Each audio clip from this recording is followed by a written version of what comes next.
આદિવાસી પટ્ટો આખો નિરીક્ષક તરીકે અને એની અંદર એક કલંક મિટાવવા માટેનું અભિયાન ચાલુ કર્યું. ને આજે અહીંયા બેઠેલા ઘણા એમના દીકરા દીકરી એન્જિનિયર થયા હશે, ગ્રેજ્યુએટ ભણ્યા હશે, ડોક્ટર થયા હશે, અને મારી પાસે જાણકારી ત્યાં સુધી પાયલોટ પણ બન્યા છે. એટલે ખૂબ સારું, જેને કહેવાય કે વર્ષોની ભૂખ શિક્ષણ માટેની એ આજે પૂરી થતા આપણે જોઈ રહ્યા છીએ. તમે અહીંયા જોતા હશો તો શાળા અને શાળાની વ્યવસ્થા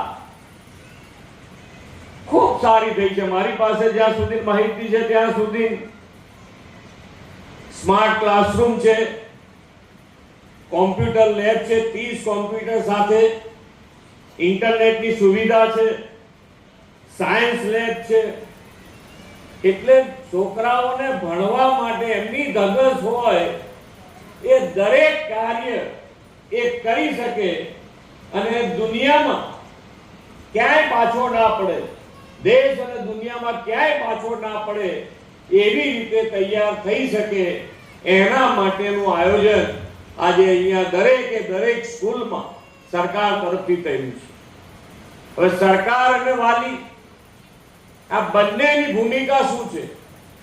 તો કે ભાઈ સરકાર તરીકે વ્યવસ્થા આપવાની જવાબદારી જે છે અમે નિભાવીએ, પણ વાલી તરીકે આજે અહીંયા આગળ 3 છોકરા આવ્યા કે જેણે અધવચ્ચેથી એનું શિક્ષણ છોડી દીધું.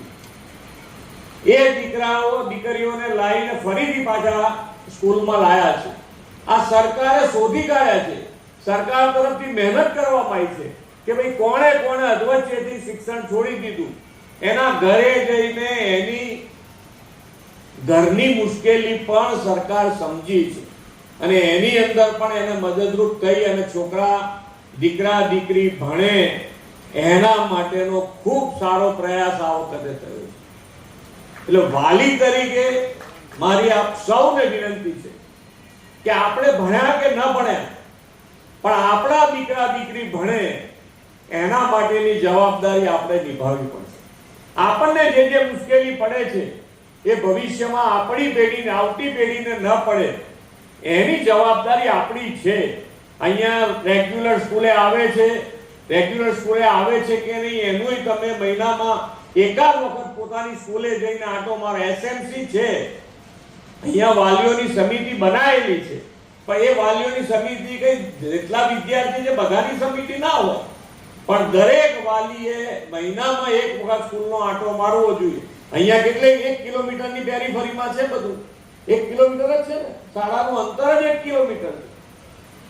તમારે જે ટાઈમ મળે એ ટાઈમે સવારે વહેલા સ્કૂલે આવીને કાં તો સાંજે કે બપોરે કોઈ પણ ટાઈમે આવીને શિક્ષકને મળવું જોઈએ ભાઈ. અને મળશો તો તમે તમારા દીકરો દીકરી શું ભણી રહ્યો છે, કેવી રીતનું ભણી રહ્યો છે, ક્યાં કચાશ છે, સ્કૂલમાં કચાશ છે તો સ્કૂલમાં કચાશ હશે તો સ્કૂલની કચાશ દૂર થશે, અને ઘરમાં આપણું ક્યાંક ધ્યાન નહીં રહેતું હોય તો એ ધ્યાન રાખવાનું પણ આપણને જાણવા મળશે.